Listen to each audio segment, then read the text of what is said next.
You like a lonely man without me. आज इस video में हम अपठित गद्यांश के बारे में चर्चा करेंगे। परीक्षा की दृष्टि से यह बहुत ही महत्वपूर्ण विषय है। अपठित गद्यांश को हल करते समय हमें कुछ बातों का ध्यान जरूर रखना चाहिए और उन्हीं बातों के बारे में हम इस वीडियो में समझेंगे। अपठित का अर्थ समझ लेते हैं। बिना पढ़ा हुआ अर्थात ऐसा गद्यांश जिसे पहले ना पढ़ा गया हो उसे अपठित गद्यांश कहते हैं। परीक्षा में इन पर आधारित प्रश्न पूछे जाते हैं जिसका उद्देश्य होता है विद्यार्थियों की जानने समझने की योग्यता की जांच करना। इन अपठित गद्यांशों को परीक्षा में देने का मतलब यही है कि उनके द्वारा ये पता चले कि विद्यार्थी को वो विषय कितना समझ में आया और उसने उसको किस तरह से समझते हुए प्रश्नों के उत्तर लिखे। ये गद्यांश निर्धारित पाठ्यक्रम के बाहर से लिए होते हैं। जो आपका उस साल का सिलेबस या पाठ्यक्रम होता है उसमें आपको ये गद्यांश कहीं भी पढ़ने को नहीं मिलेंगे, इसीलिए इनको अपठित गद्यांश कहा गया है। इनका चुनाव कक्षा स्तर के आधार पर होता है, अर्थात आपकी जो कक्षा स्तर है उसी के अनुसार इनका चुनाव होता है। ये आपकी कक्षा के अनुसार ही आपको उसी हिसाब से दिए जाते हैं। अपठित गद्यांश को हल करते समय कुछ बातों का ध्यान रखना चाहिए, जैसे गद्यांश को 2-3 बार ध्यान पूर्वक पढ़ लेना चाहिए और अति महत्वपूर्ण पंक्तियों को रेखांकित कर लेना चाहिए। कहने का अर्थ यह है कि जब आपके सामने ऐसा गद्यांश आए तो आप जल्दबाजी ना करें और ये ना सोचें कि ये तो बहुत आसान विषय है, मैं बहुत जल्दी इसको पूरा कर लूँ।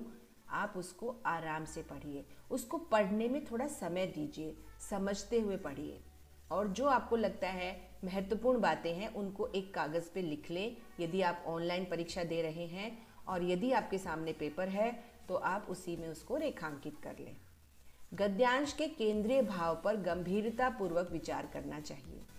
केंद्रीय भाव यानी उसका मुख्य बिंदु।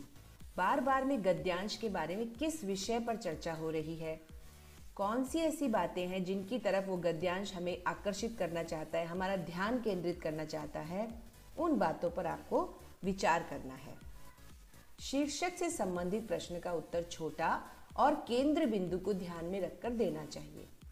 शीर्षक अगर आपसे पूछा गया है, जैसे उपयुक्त गद्यांश का शीर्षक लिखिए, उसके लिए आप उसके केंद्र बिंदु को ध्यान में रखिए कि उसमें किस बारे में चर्चा की गई है।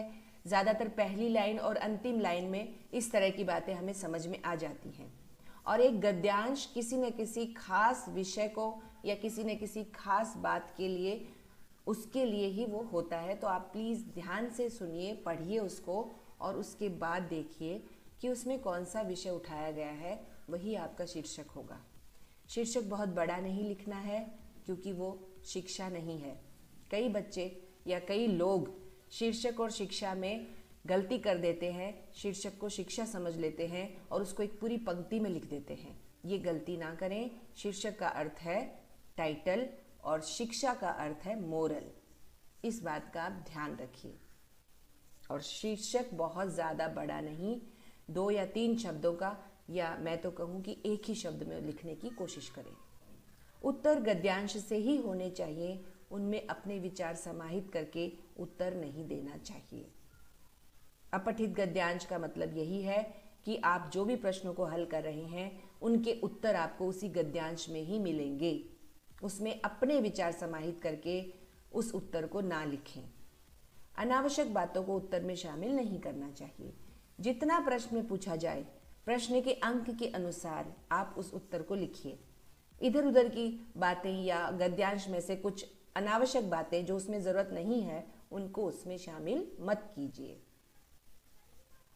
उत्तर के लिए सर्वाधिक उचित विकल्प का चयन करना चाहिए।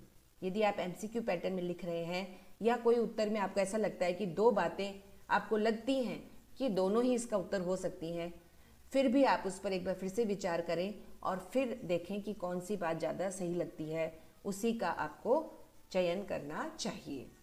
तो आज की वीडियो में हमने बहुत महत्वपूर्ण बातें सीखी कि अपठित गद्यांश को हल करते समय हमें कैसे सावधान रहना है। और मैं आपको यकीन से कह सकती हूँ, यदि आप इन बातों का ध्यान रखेंगे तो आपके इन अंकों को आप आसानी से पा पाएंगे। तो अगले वीडियो में एक नए विषय के साथ मिलते हैं। तब तक के लिए धन्यवाद।